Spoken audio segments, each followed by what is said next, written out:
Good morning, everyone. It's great to see you all this morning. I would say it's a beautiful morning, but I blame Brent because a little sunlight gets in his eye Wednesday night and he can't see, and now all of a sudden we don't get any sunshine Sunday morning. It's good to be with you all this morning. It's great to be with you all, have a chance to study God's Word together. And in fact, it is due to Brent that we get this lesson this morning because he's been doing a great job talking about the dangers of starting in the middle, going back to the beginning. And last week he talked about evolution and did a great job talking about some of the problems with the evolutionary theory and those sorts of things. And as he was talking, I was caught in Romans 1 in verse 20 in a phrase that was used there. And so we're going to turn our attention there in a little bit, and that's going to be the heart of our lesson this morning. But it's great to be with you all. I really appreciate getting to see you all. And like Brent, I'm still struggling to learn names and faces and those sorts of things. I'm still struggling to learn my children's names sometimes, so you have to be patient with me. But it's amazing as we think about God, because He's invisible. It makes the appearance of Jesus so significant because God is invisible. And yet here is Jesus, who is God, that we can see. It's an image of the unseen God.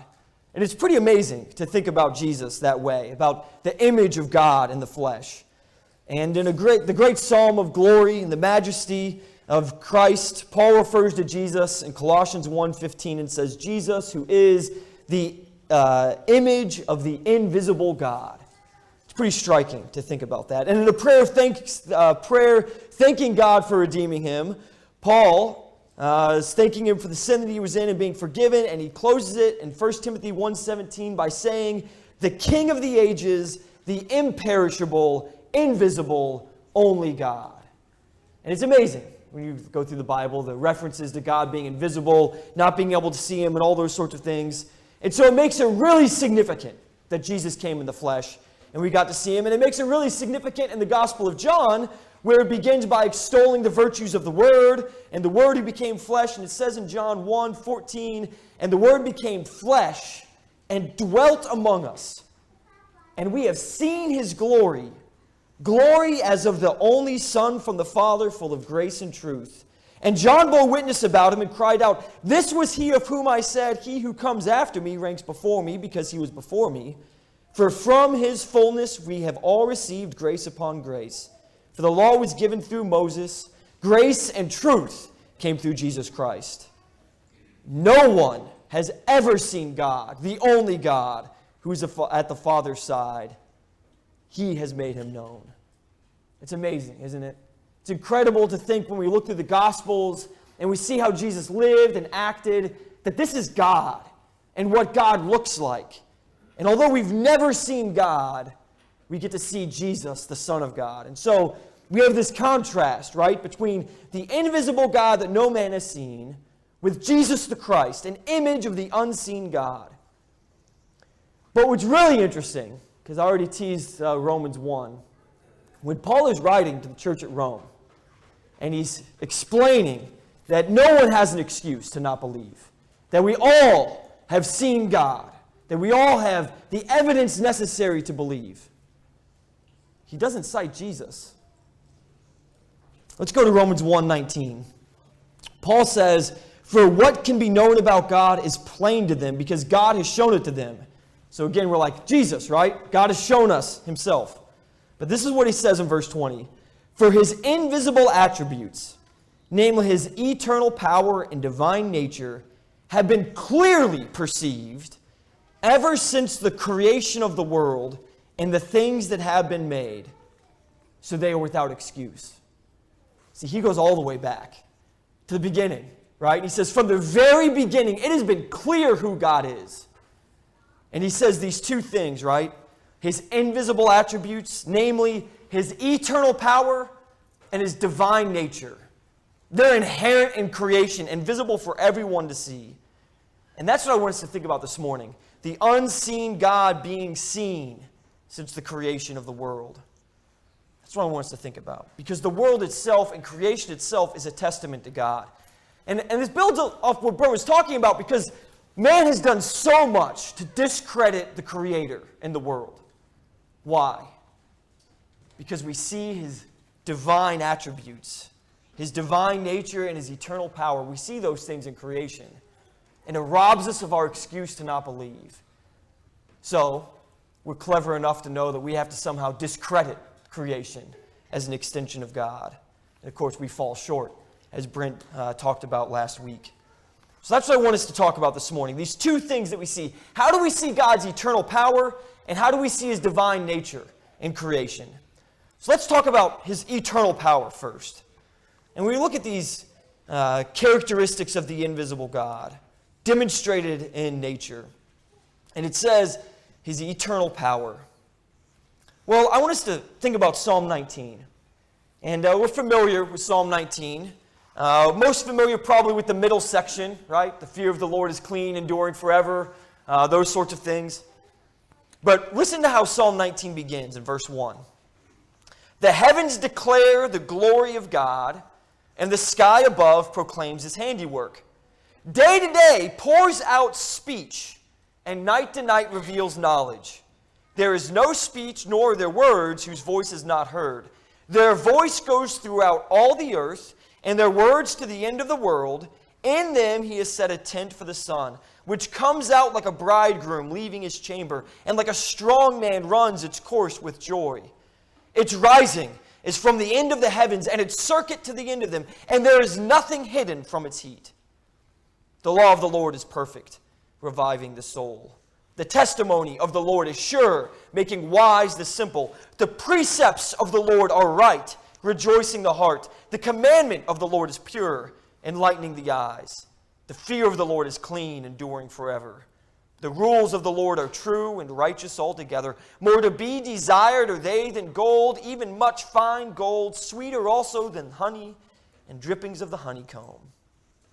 Isn't it amazing? He describes the earth. And what language does he use? He says it declares the glory of God. He says it pours out speech. Night reveals knowledge. Specifically, he says there is a proclamation, there is a statement from creation about God. Because the world itself is a testament to his eternal power. Think about it like this. The earth sustains life and provides care for all creation. It is hung in the stars and it exists perpetually as an image of the eternal power of God. What's the language here in Psalm 19?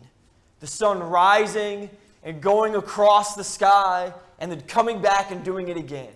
And day after day, we see God's character. The sustenance of the earth is a testament of who God is and his eternal power. I'm all for, good stewardship of the earth. I think that we need to do our part to be responsible humans with what we do. And I think that the original purpose to tend and keep the garden is an ongoing call to us to be caretakers of what God has provided for us. But that having been said, there is a constant push to say that the world is falling apart and it's ending. That creation itself is crumbling. And it's so bad, in fact, that you get children who are at tears thinking that they won't live a full life because the earth isn't going to be around to exist when they get older. And whether or not the people who are pushing that narrative realize it or not, what they're doing is part of their war on God. To say that the world will fall apart or be destroyed is to say that it is not an image of the eternal power of God. The fact of the matter is, the world will end at some point, but it's going to be because God has chosen to destroy the earth, to refine it with fire, not because of anything that we've done. And every day that sun rises, and every day the sun sets, and the next day the sun rises again. And we constantly see God's eternal power in the way that the earth continues to rotate, continues to exist. It's an amazing testament to God. I wish we had time to read through Psalm 104 this morning. So that's your assignment for this afternoon today. Go read Psalm 104. Just read through the whole thing. Because it is a psalm about God's care for the world. It's a psalm about creation, and it's a psalm about what God does to provide for creation. Because the reality is, God has cared for mankind from the beginning. And although we see the signs of sin and the earth around about us, and we face death, whether it's human life or animal life or plant life, the decay that exists, the fact is the world continues to spin. God continues to provide for his people. The voice goes out through all the earth, and their words to the end of the world, and in them he has set a tent for the sun, which comes out like a bridegroom leaving his chamber, and like a strong man runs its course with joy. That's what each day offers. The joy, the excitement of the morning, as the sun rises as a testament to God's eternal power. And we've seen it since the creation, since the dawn of man. We've seen God's character. We've seen his eternal power. We've seen his reign over the earth as it exists. But it isn't just his eternal power, right? It's also his divine nature that we see. And going back to John 1, we see that in fact John even connects Jesus to this idea as well. Creation accomplished by the Word who would become flesh. He says in John 1:1, "In the beginning was the Word, and the Word was with God, and the Word was God. He was in the beginning with God, and all things were made through him, and without him was not anything made that was made.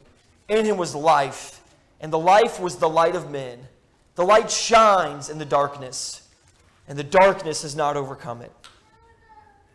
The light that shone out of darkness, even in the creation of the world.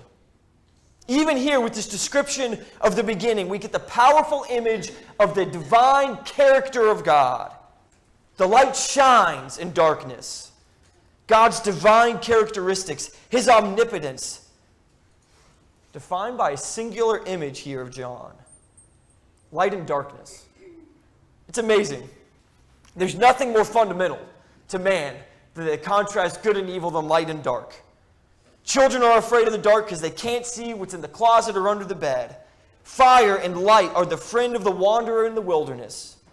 God was the pillar of fire to the people at night to offer a glow of protection in the midst of the dark. We even see it in pop culture. Star Wars is famous because of light side and dark side, right? Because it's clear, it's abrupt, it's obvious. It's not clever in the sense that it's new. It's clever in the sense that it's simple. Because it's biblical. It's divine. It's the nature of God. The sharp contrast. The way that light dispels darkness. I don't know how many of you have ever gone down into like one of those cave tours. You know, we lived in Bowling Green for a while. You got Mammoth Cave, and we did one of those cave tours. And they have the lights on, and they cut them off. And it's terrifying. Like you've never seen blackness like that, right? And then the tour guide lights a match. And suddenly the entire cave is illuminated by the one small match, right? Such a powerful image of the character of God. His light dispelling darkness. In creation, we see the fundamental nature of God. It is a testimony to his divinity and to his character. We see good and evil in nature. And God provides even that comforting light to us. In Psalm 139, he said, it's written, starting in verse 7, "Where shall I go from your spirit? Or where shall I flee from your presence? If I ascend to heaven, you are there. If I make my bed in Sheol, you are there. If I take the wings of the morning and dwell in the uttermost parts of the sea, even there your hand shall lead me, and your right hand shall hold me. If I say, surely the darkness shall cover me, and the light about me be night. Even the darkness is not dark to you. The night is bright as the day, for darkness is as light with you." God shares his light. That's why in heaven, there's no night. Because God is the light, as it says in Revelation 22:5. God is fundamentally light. He dispels the darkness. It's his character. It's an amazing analogy about the image of God, the power of God, his divine nature, that he dispels darkness in such a way. What's interesting is, in Psalm 139, the psalmist is like, where can I go to escape you? But he means that in a positive sense. It's comforting to know that God is with him everywhere. Job has the opposite attitude. He talks about, I wish I could get away. I wish you wouldn't see me, right? I wish I could be hidden from your presence and you wouldn't look at me. But here, the psalmist recognizes, because of the glory of God and the light and the blessings that he offers, that he can't get away from the character of God, from the comfort that he offers, from the light that he gives. And here's another interesting thing. This light that we talk about, it's paralleled with love. As creatures who follow the light of God, we are to love as he does. In 1 John 2 and verse 8, it says, "At the same time, it is a new commandment that I'm writing to you, which is true in him and you, because the darkness is passing away, and the true light is already shining. Whoever says he is in the light and hates his brother is still in darkness. Whoever loves his brother abides in the light, and in him there is no cause for stumbling. But whoever hates his brother is in the darkness and walks in the darkness and does not know where he is going, because the darkness has blinded his eyes." Like we recognize in nature, right? The light and the dark, the scariness of the dark, the benefits of the light. It's like Jack London, they're riding through the Alaskan tundra and they're surrounded by the wolves and they have to put the torches out to keep the wolves away. And they get more and more tired and the wolves are getting hungrier and they have less kindling and the wolves get closer and closer, but it's the light that keeps them away, right? Even at night. It's like that's our tether, right? But what is John saying? That light isn't just some image, right? It's not just fundamental in creation. It's parallel to love itself. And God is love. It's parallel to his character, to who he is. In creation, we see his eternal power, his constant care for his creation and the world, the way the sun rises and sets every day. We literally set our clocks to it. But it's also his divine nature. It's who he is. Isaiah, as well, speaks of the way creation itself speaks of the deity of God. In Isaiah 40, notice the language here of God sustaining those who wait upon him.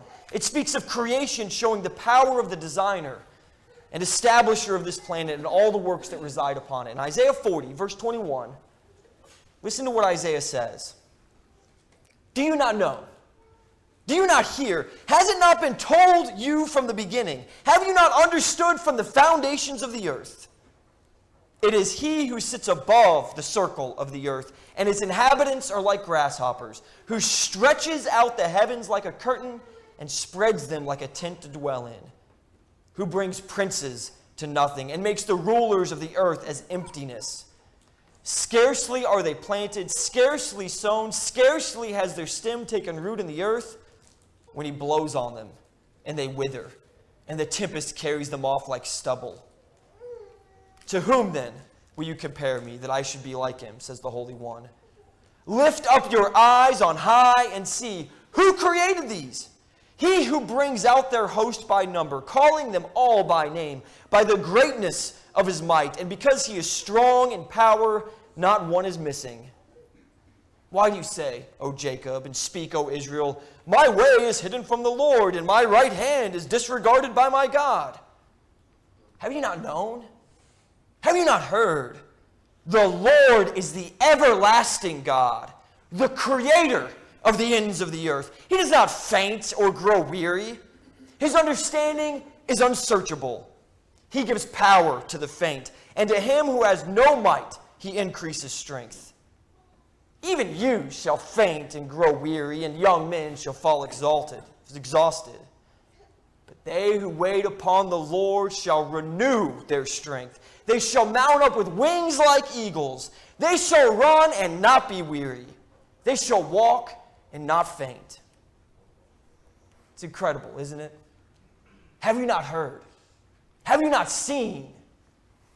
The God who laid the foundations of the earth, who created it from end to end, he's the one who sustains and gives power. He's the one that casts aside princes as if they were nothing, as if they were the chaff blowing away on the wind. And he's the one who sustains his people and gives strength to the faint-hearted. So then, we're without excuse, aren't we? The unseen God is seen in the works around about us. Creation itself, the very world that we live in, is a testimony of God's eternal power. Creation itself, the world that we live in, demonstrates his very divine nature. And it's amazing, because this is enough. Creation is enough to galvanize us into worshiping the Lord who made everything. Yet, we hadn't even mentioned the way that he has sustained mankind, the great deeds he's done to support those who trust in him. We haven't talked about the Exodus.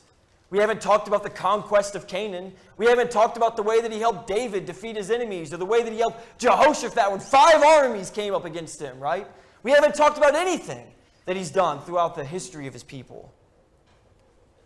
2 Chronicles 16:9, it says, "For the eyes of the Lord run to and fro throughout the whole earth to give strong support to those whose heart is blameless toward him."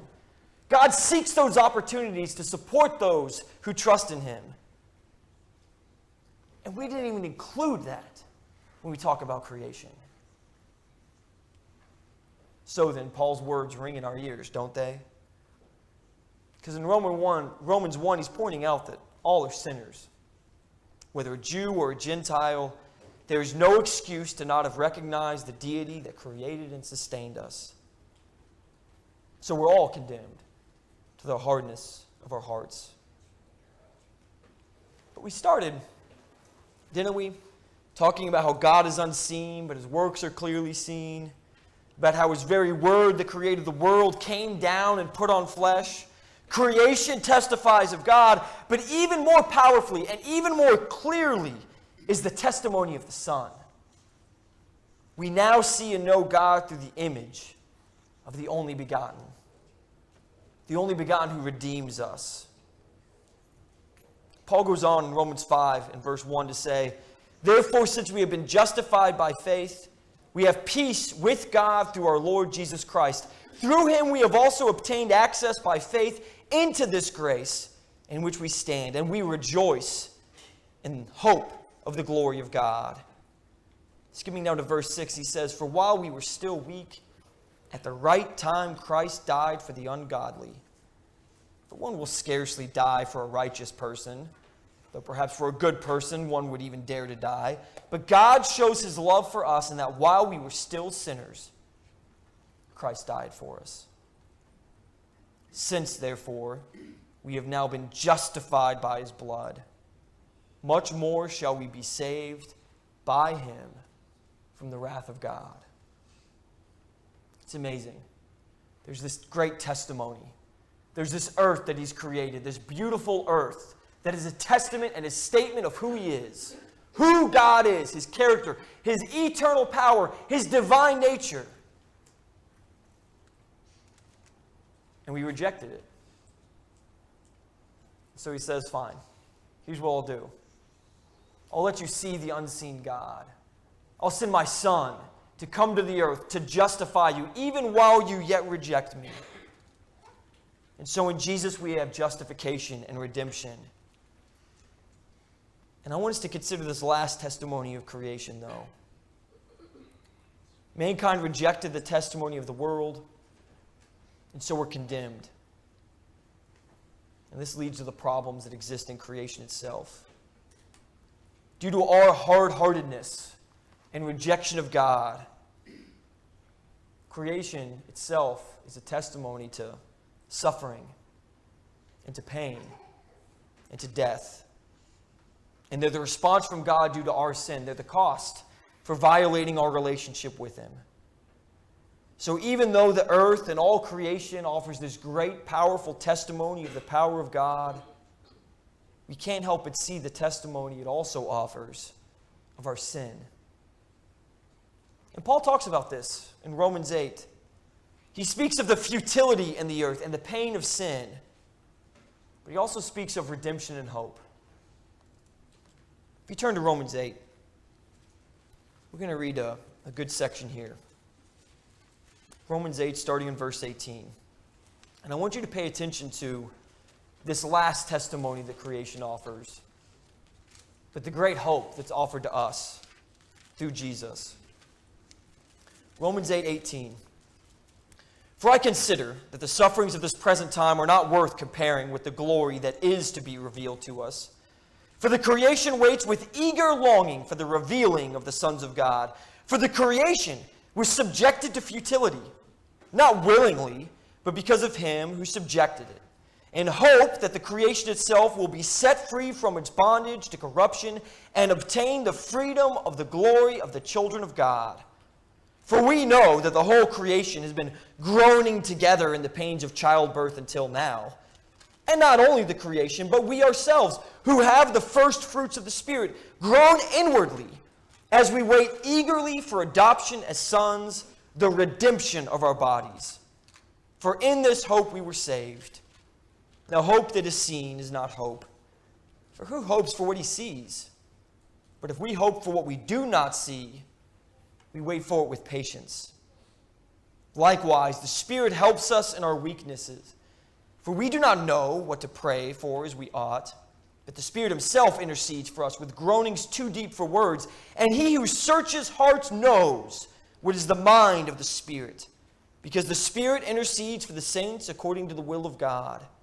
And we know that for those who love God, all things work together for good, for those who are called according to his purpose.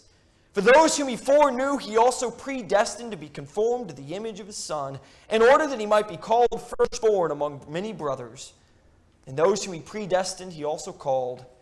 And those whom he called, he also justified. And those whom he justified, he also glorified. What's amazing is, we look at this image of the unseen God, right? This seeing the unseen God. And creation is this great testimony that speaks to who God is. But it's not quite God, right? It's a testimony of God. It's an extension of God that was subjected to futility. And Jesus is an extension of God. It's his Son. But it's not quite God. It's God in human form. And so all of this teases something greater, something better, something above even what we've experienced. And that's what this section is all about, right? That we hope for what we do not see, for something a little bit better, something a little bit greater, something a little bit closer to God, to where we're no longer separated by God because of our own sin, but we're adopted as sons and daughters, that we are his and bound to him, that we are forgiven, that we are conformed to the image of his Son, that we can be firstborn among many brothers, that we can be a people and a children that are not only called and justified, but glorified with him. And so the final testimony of God that is offered through creation, deliverance from the bondage of our own sin, creation's redemption as a hope of our redemption. And so before us lies the justification and the redemption as sons, a complete undoing of all the evil that we have perpetrated upon ourselves and upon the earth. All the futility that exists is undone. What a beautiful world God has created and put us in.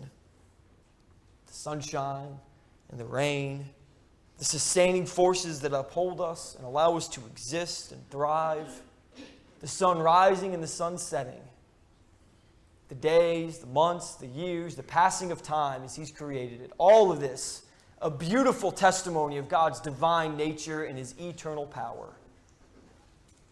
We recognize that there's one thing more that we need. Because we subjected to this creation, to the futility of sin, we long for this moment of glorification. The same glorification he offered his Son, that we can be sons as well, adopted as sons before him. So this morning I want us to think about that. I want us to think about creation and what it says about the character of God. But I also want us to recognize and think about what it says about what we need and the answer that God has provided for us to be justified and called and glorified with him.